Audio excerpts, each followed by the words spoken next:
kelembagaan ya dalam memformulasikan dari teori akuntansi. Nah, dalam hal ini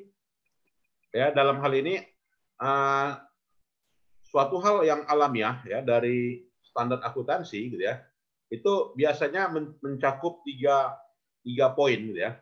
Pertama adalah kalau sudah ada standar akuntansi, maka masalah itu akan bisa diberikan solusi gitu ya. Artinya dengan adanya standar akuntansi, maka semuanya berpedoman gitu ya, bersandar ya pada teori akuntansi ya. Nah, sehingga dengan kata lain, standar akuntansi itu adalah suatu hal yang harus diikuti ya, rule ya, sebagai sebagai pegangan dan juga sebagai panduan ya dalam praktik ya, dalam mempraktikkan akuntansi itu sendiri gitu ya. Kemudian juga hal yang alamiah dari standar akuntansi itu didiskusikan itu sebagai ya solving the problem gitu ya. Artinya ya kalau ada standar akuntansi, kalau ada kendala ya alat memecahkan masalahnya adalah ya ini ya standar akuntansi. Yang ketiga adalah ya in line with the decision theory ya, sebagai teori keputusan yang dalam hal ini keputusan atas suatu tindakannya. Nah, inilah yang dikatakan dengan esensi ya, esensi dari standar akuntansi. Nah, itu ya. Nah, sekarang kita lihat adalah requirement under accounting standard ya. Apa saja sih syarat-syarat dari suatu standar itu sehingga bisa dikatakan dia standar? Nah, di sini ED menyatakan bahwasanya standar akuntansi itu punya 4 tipe. Yang pertama adalah bahwasanya akuntan itu setiap tindakannya ya, setiap kegiatan dari akuntan itu berdasarkan pada satu metode ya. Metodenya ada dan juga asumsi dari suatu kegiatan itu ada gitu ya. Jadi akuntan itu landasannya adalah metode ya dan juga asumsi. Misalnya kalau kurs asumsi gitu ya. Kursnya asumsi harga 14.500. Nah, itu adalah asumsi. Metode ya. Penyusutan disusun dengan metode.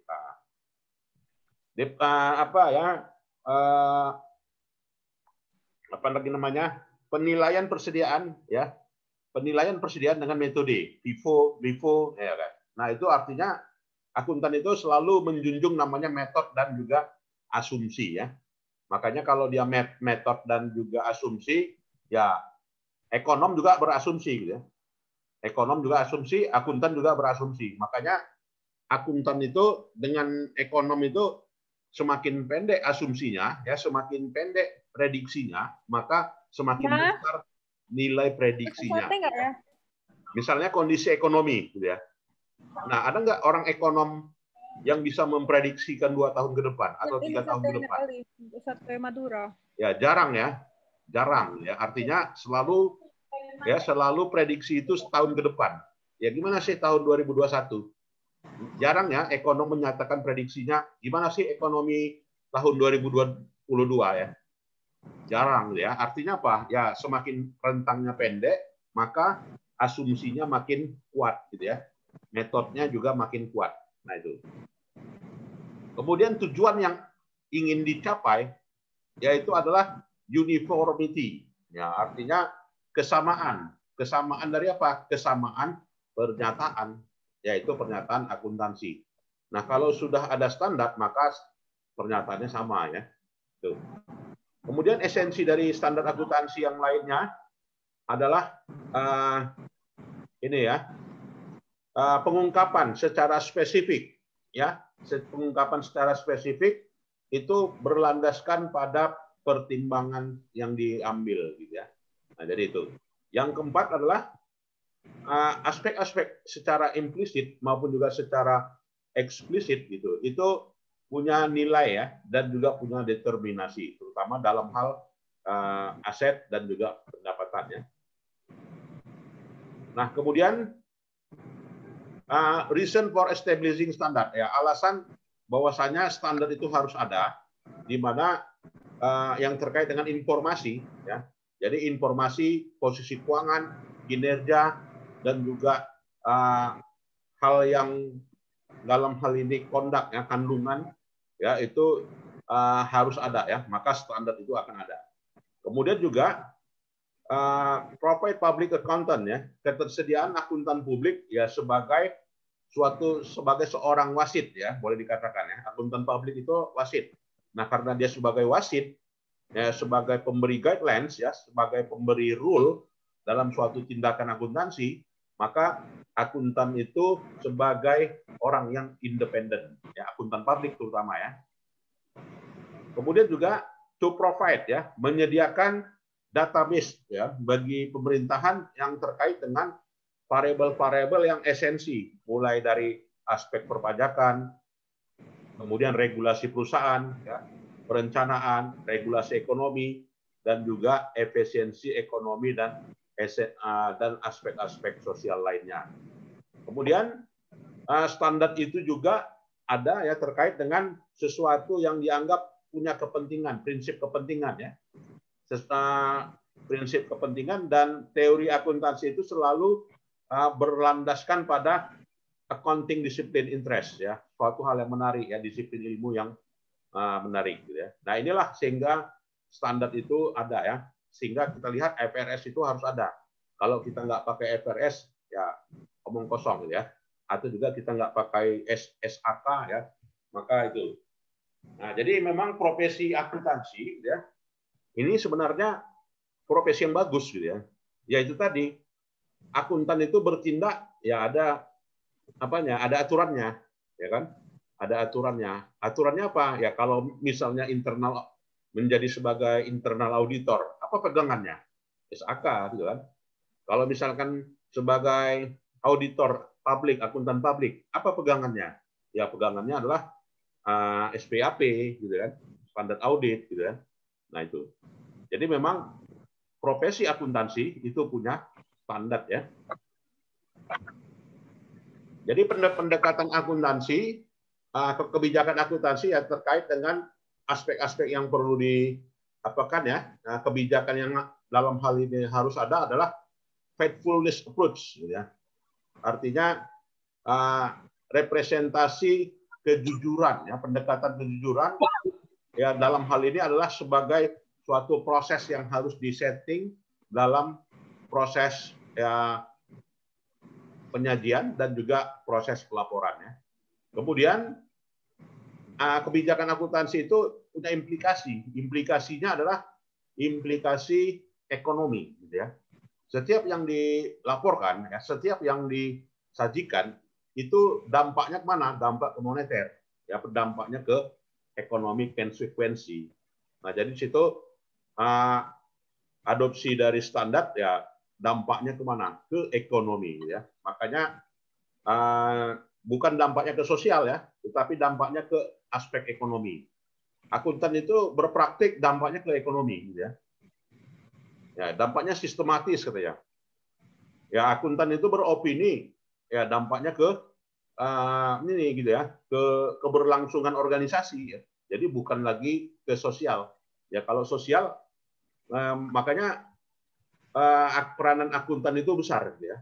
Besar ya, karena dengan adanya pendapatnya, dengan adanya opininya, maka implikasinya adalah implikasi ekonomi ya, bukan implikasi sosial lah, atau juga bukan implikasi politik, atau juga bukan implikasi sains ya, bukan ya, tetapi implikasi ekonomi. Ya, maka akuntan itu hubungannya selalu dengan keputusan ya. Ya, jadi kalau bicara ekonomi maka bicara bisnis. Ya, kalau bicara bisnis maka bicara keputusan yang diambil. Ya. Nah itu implikasinya. Nah berikutnya, nah bagaimana awal-awal standar itu disettingkan ya, suatu standar itu diperjuangkan. Nah ini bicaranya kalau di Australia ya, kita abaikan aja ya. Karena kita di Indonesia ya, dan juga sudah berlaku IFRS. Nah, dia standar Australia ASRB ya, kita abaikan saja ya. Nah, ini juga standar Australia ya. AASB ya. Oke, kita abaikan ini. Nah, kemudian public sector standar board gitu ya. Kalau sekarang udah namanya IPSAS gitu ya.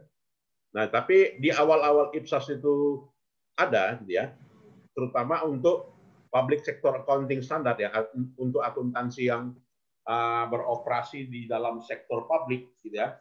Itu awal berdirinya dibuat tahun 80 gitu ya oleh yang namanya asosiasi ASDPA dan juga ICAA itu sebagai lembaga ya atau juga sebagai badan ya yang berperan ya dalam menyusun standar tersebut gitu ya. Ya, ini kita abaikan saja ya. Nah, jadi inilah menunjukkan bagaimana ya peranan akuntansi tersebut gitu ya. Jadi standar akuntansi tidak lepas dari aspek kelembagaan gitu ya. Ya, sehingga sampai saat ini ya akuntansi itu diatur ya. Peranan negara ada gitu ya. Yaitu Menteri Keuangan mempercayakannya gitu kan kepada Ikatan Akuntan Indonesia gitu kan. Dan juga ini ya dan juga Institut Akuntan Publik Indonesia gitu ya. YAPI ya sebagai kelembagaan organisasi atau juga lembaga yang dalam hal ini menggawangi dari peranan dari akuntansi itu sendiri sebagai suatu standar gitu ya. Nah, ini bicara kalau kita bicaranya Australia ya. Nah, ini kita abaikan saja ya. Oke ya. Bicara dari ini standar Australia semuanya ya. Di Indonesia juga ya, ada komisi namanya. Komisi standar dan juga komisi pernyataan akuntansi yang disusun atau juga exposure draft ya yang disusun secara berkala oleh ikatan profesi yang itu apa ya? IAI ya, Ikatan Akuntan Indonesia. Nah, itu ya. Kita abaikan saja ya. Australia standar ya semuanya bicara. Baiklah, berikutnya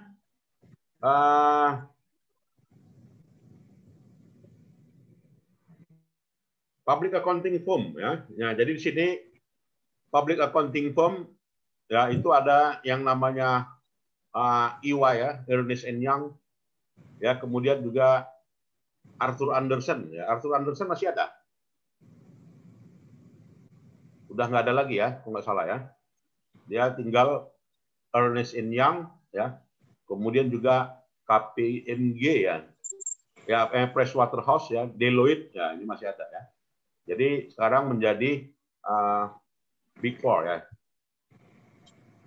Nah, jadi perusahaan-perusahaan akuntan publik tersebut ya, inilah dia menyajikan ya atau juga menawarkan jasa ya berupa auditing ya, berupa accounting ya, berupa tax dan juga jasa-jasa akuntansi lainnya ya. Ini yang punya beberapa yang ada di dunia ya. Kalau di Indonesia ya public accounting firm ada berapa di Indonesia? Siapa yang tahu? Public accounting firm di Indonesia ada berapa? Ada yang bisa menjelaskan?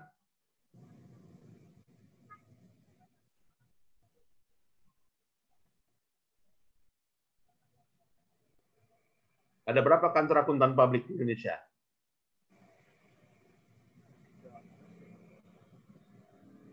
Ayo. Bisa di googling, silakan.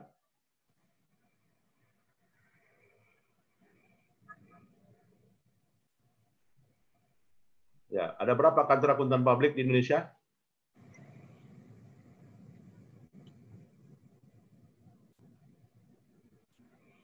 Ada berapa? Ada yang bisa menyatakan pendapatnya? Ada 540 ya. Ada 540 yang terdaftar di Institut Akuntan Publik Indonesia ya, IAPI.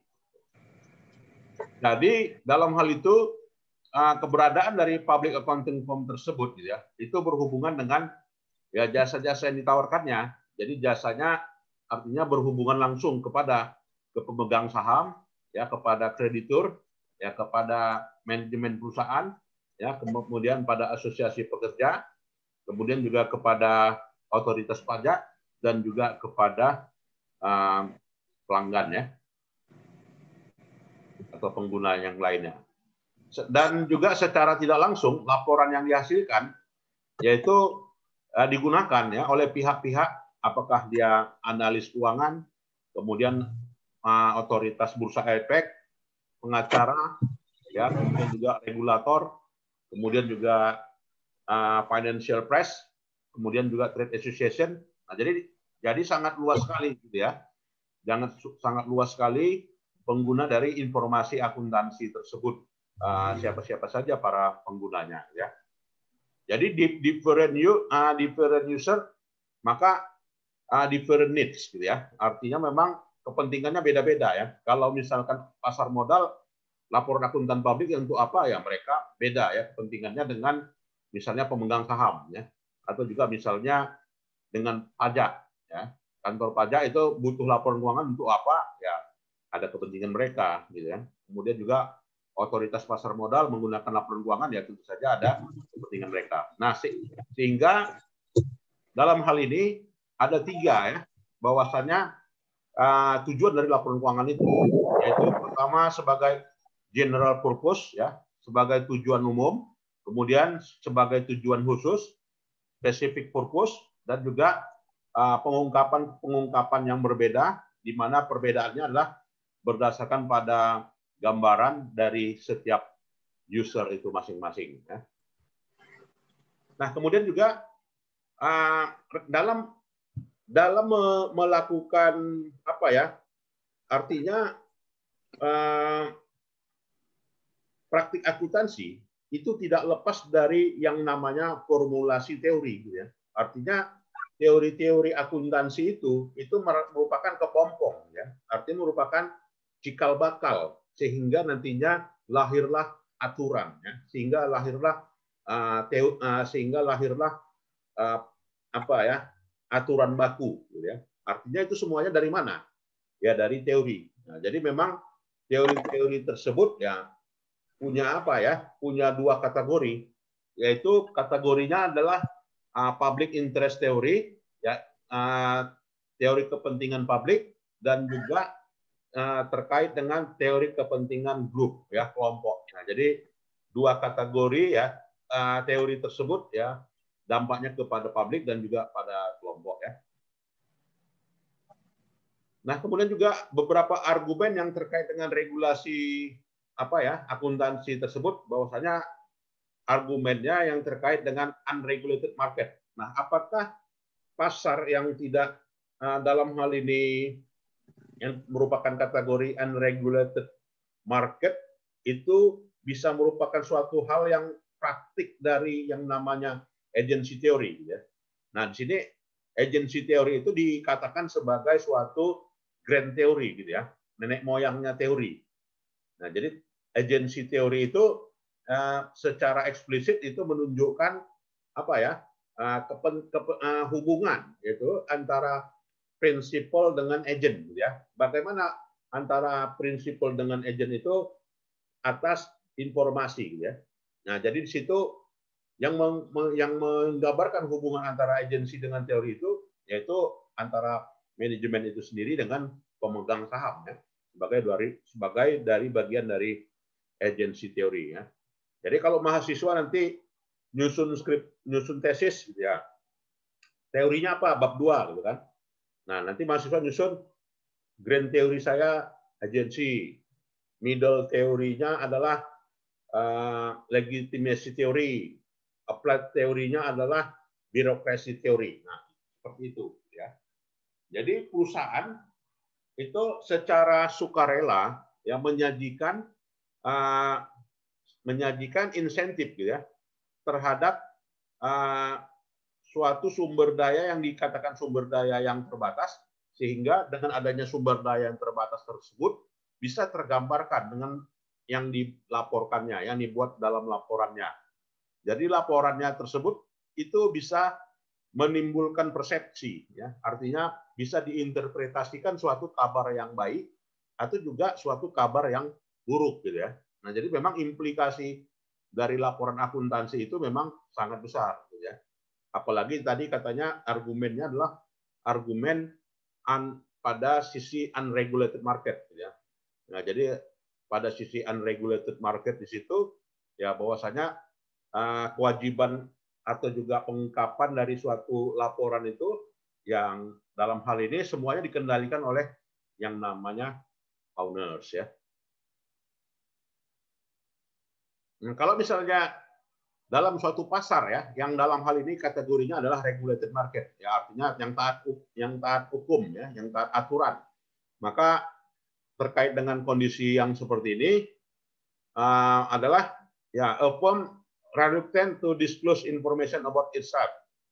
Nah, jadi perusahaan itu akan menutup-nutupi, gitu ya, informasi yang dianggap nantinya punya implikasi yang tersendiri, gitu ya. Artinya ada perusahaan yang selalu penuh mengungkapkan keterbukaan informasi terkait suatu laporan. Ada juga perusahaan yang enggan, gitu ya, menutup-nutupi, gitu ya. Artinya apakah diyakini, gitu ya, kalau misalkan perusahaan itu menyajikan laporan keuangannya jujur?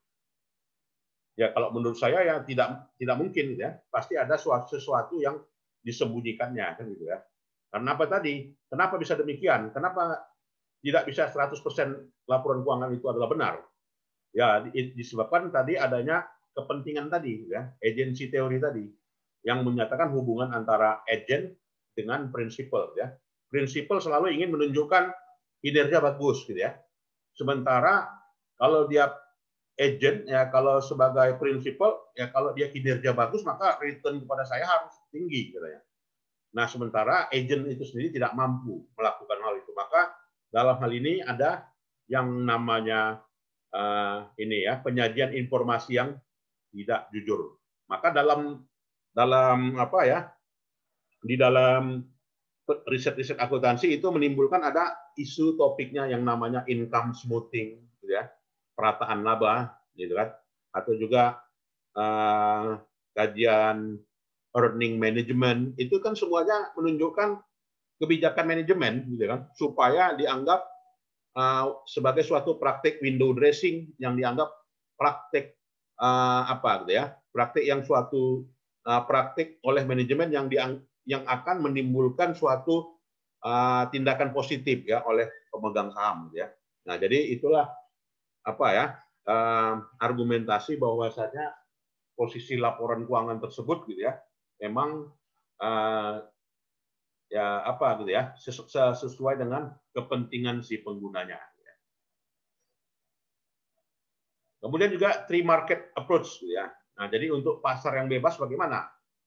Ya, jadi kalau pasar yang bebas, informasi akuntansi itu, ya, sebagai suatu apa, gitu ya, sifatnya dilepaskan saja, gitu ya. Artinya sesuai dengan demand and supply. Ya, kalau memang orang butuh, ya silakan, gitu, manfaatkan informasi itu sesuai dengan kebutuhannya, demand-nya. Dan juga memang kalau memang nggak butuh, ya laporan keuangan itu kira-kira berperan besar nggak? Ya. Nah, sehingga pada tahun lalu, gitu ya, itu ada suatu asumsi pakar ekonomi dari Harvard University, gitu ya, yang menyatakan informasi akuntansi itu udah nggak dibutuhkan lagi di era internet ini, gitu ya, di era digital ini, katanya. Kenapa, gitu ya? Karena itu tadi laporan akuntansi kan 3 bulan lalu disusun, ya, tapi dimanfaatkan untuk ke depan, udah nggak relevan lagi, katanya. Yang relevan itu apa, katanya? Ya, relevan itu adalah, ya, informasi di luar akuntansi, katanya. Nah, informasi di luar akuntansi itu yang diandalkan. Nah, tapi itu pendapat orang, ya, pendapat pribadi, gitu ya. Kalau diujinya belum, gitu ya. Nah, silakan kalau ada yang mau diskusi di sini. Kalau bicara teori akuntansi ini, ya memang harus berfilosofi, gitu ya. Aulia Hapni, silakan. Ada yang mau diskusi?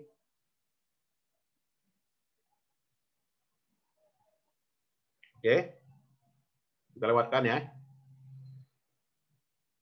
Kemudian juga market failure, ya, pasar yang dalam hal ini, kalau bicara pasar katanya, maka bicara apa, ya, bicara sesuatu hal yang tidak pasti, gitu ya, maka dikatakan adalah market failure. Ya, kita nggak tahu keinginan pasar itu gimana, gitu kan. Ya, artinya kalau bicara pasar maka bicara suatu hal yang tidak pasti, gitu ya. Market failure katanya. Jadi bicara yang sesuatu hal yang tidak pasti, maka kuantitas maupun juga kualitas informasi itu selalu dipasok yang sifatnya yang paling optimum, ya, yang paling lengkap. Ya, kalau dia yang paling lengkap, maka respon pasar bagaimana? Nah, itu dikatakan dengan pendekatan eksplisit, ya. Ya, kemudian juga pendekatan implisit. Ya, artinya pendekatan implisit di situ dengan adanya informasi akuntansi maka akan menimbulkan namanya pengendalian monopoli, ya, atau juga naive investor, ya, atau juga misleading number, ya, atau juga lack of objectivity, gitu ya. Nah, ini kalau mau apa ya? Kalau mau menulis tesis boleh aja, ya, nanti bagaimana dampak informasi akuntansi, ya, terhadap misalnya naive investor, ya, terhadap functional fixation, ya, atau juga dampaknya terhadap misleading number, ya, atau juga dampaknya pada lack objectivity, ya. Itu. Nah, sekarang bagaimana sih, ya, standar akuntansi itu bagi private sector? Artinya bagi sektor swasta. Nah, jadi bagi sektor swasta, ya, dalam hal ini adalah sifatnya pengetahuan teknis, ya, untuk mengembangkan dan juga menentukan alternatif ukuran dan juga pengungkapan atas sistemnya. Jadi secara umum berkaitan dengan respon, ya, dan juga berdasarkan pada konstituensi dan juga respon yang di-input. Ya.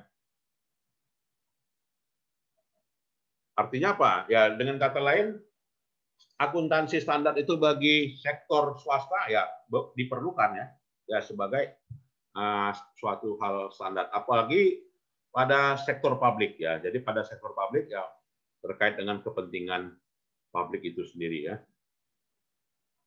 Nah, terkadang juga ada yang namanya accounting standard overload. Nah, jadi kondisi yang bagaimana ini dikatakan accounting standard overload ini, ya.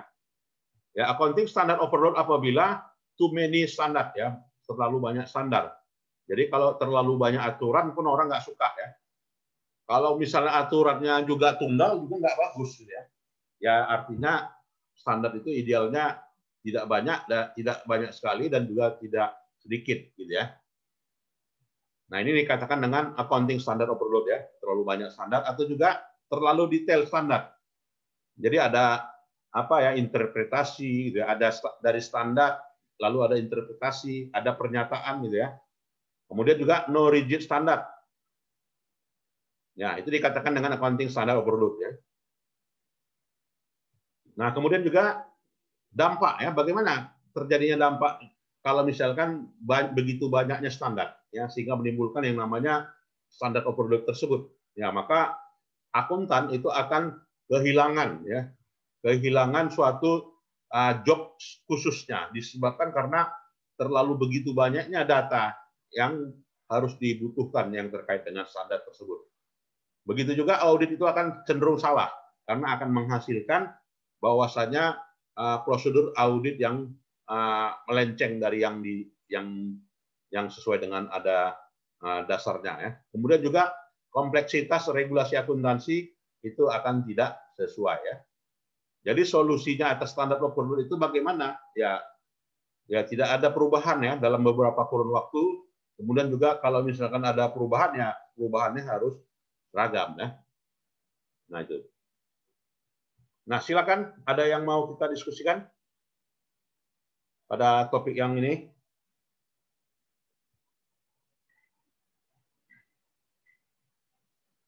Ya. Nah, itu, ya. Jadi ini itu sajalah, ya, saya kira terkait dengan bahwasanya teori akuntansi itu tidak lepas, ya, dari yang namanya pendekatan regulasi, gitu ya. Jadi memang bicara akuntansi maka bicara standar. Ya, kalau dia bicara standar maka harus ada standar yang diatur, ya. Diatur secara apa? Secara kelembagaan. Oke, silakan. Ada lagi yang mau kita diskusikan dari sekalian? Belum ada, Pak. Ya, belum ada ya. Cukup jelas ya. Nah, kalau tidak ada, saya kira itu sajalah pertemuan